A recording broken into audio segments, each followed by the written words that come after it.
মার্কিন president Donald Trump German chancellor Friedrich মার্জের কড়া জবাব দিয়ে বলেছেন যে তিনি পরিস্থিতি ভুল বুঝছেন। চলমান ইরান সংঘাত নিয়ে সমালোচনামূলক মন্তব্যের পর এটি এসেছে, যা ওয়াশিংটন এবং বার্লিনের মধ্যে কূটনৈতিক উত্তেজনা বাড়িয়ে দিয়েছে। ইরান সংঘাত নিয়ে বাড়তে থাকা উত্তেজনার মধ্যে মার্কিন প্রেসিডেন্ট ডোনাল্ড ট্রাম্প এবং জার্মান চ্যান্সেলর ফ্রেডরিক মার্জ কড়া মন্তব্য বিনিময় করেছেন। কৌশল এবং আলোচনার বিষয়ে গভীর মতভেদের মধ্যে ওয়াশিংটন এবং বার্লিনের মধ্যে কূটনৈতিক উত্তেজনা বাড়িয়ে তুলছে। ট্রুথ সোশ্যালে একটি পোস্টে ট্রাম্প মার্জকে পরিস্থিতি ভুল বোঝার জন্য অভিযুক্ত করেছেন এবং ইরানের পারমাণবিক উচ্চাকাঙ্ক্ষাকে খাটো করে দেখার মিথ্যা ইঙ্গিত দিয়েছেন। তিনি সতর্ক করেন যে পারমাণবিক ইরান এক গুরুতর বৈশ্বিক হুমকি এবং কূটনৈতিক প্রচেষ্টায় তার প্রশাসনের দৃষ্টিভঙ্গি সমর্থন করেন।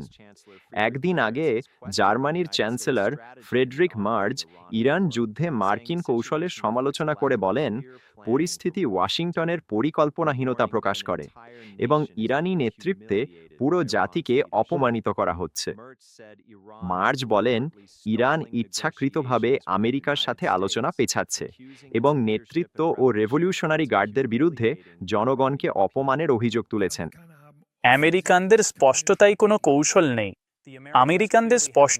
কৌশল নেই এবং এই ধরনের সংঘাতের সমস্যা সব সময় এটাই যে আপনাকে কেবল ভেতরে গেলেই হবে না, আপনাকে আবার বেরিয়েও আসতে হবে।